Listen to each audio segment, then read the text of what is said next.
Hi, I'm Chase Nunes, and it's time to cut to the chase.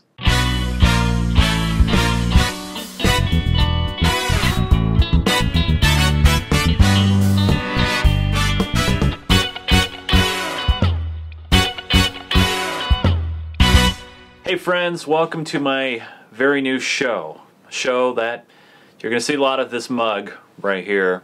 And this is Cut to the Chase. My name is Chase, and I figure a title with my name in it should work. But really this show is all about talking about the latest topics that I find interesting in the world of technology, gaming, social issues, politics, you name it.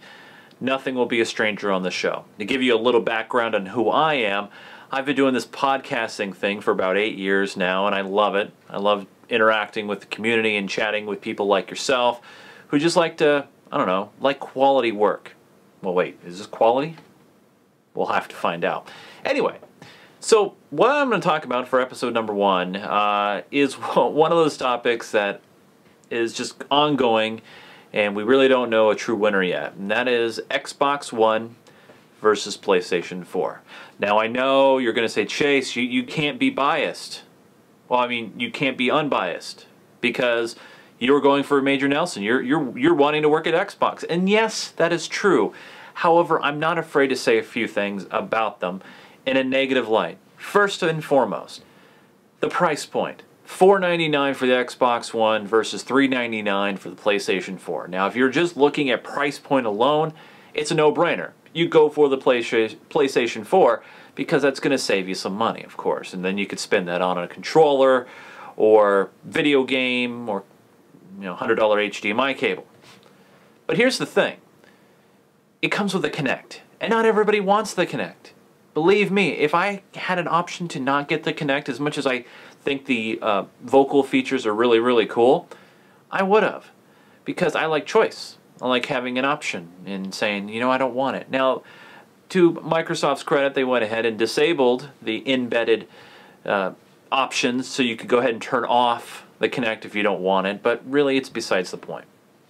The point is, if you don't want to connect, you shouldn't have to pay for that added cost. Now, there has been rumors of news that Microsoft, perhaps later on this year, will release a Kinect, or I'm sorry, will release an Xbox One without Kinect.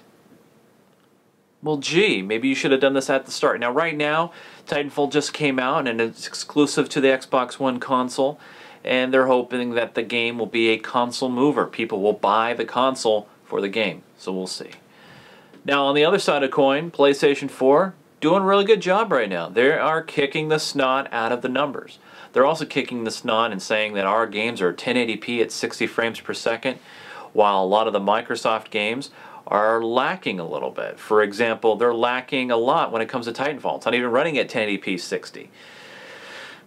And that comes into one other topic of mine, and then we'll get out of here, and that is the technology in both of these consoles. They're based on x86 architecture, and they're not very hard to program for, as opposed to the previous generation of consoles. Meaning that for these game manufacturers and developers to try to pull out untapped power from these consoles, well, there's not much to pull out, right?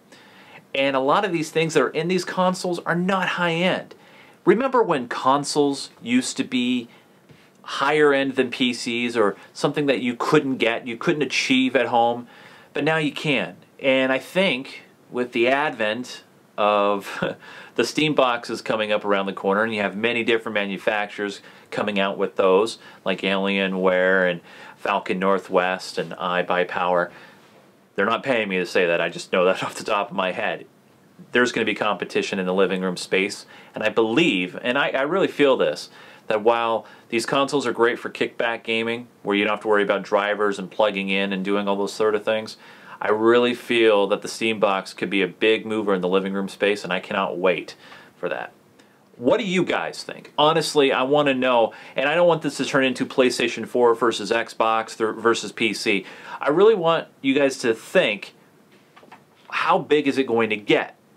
How is it going to get in the living room space in 3 to 5 years? Are you so hooked into the console ecosystem that you will not move away from it no matter what, even if there's something better around the corner? I do know that a lot of people that played on the 360 moved to PlayStation 4, because of some of these issues that Microsoft have already come up with. So we'll see.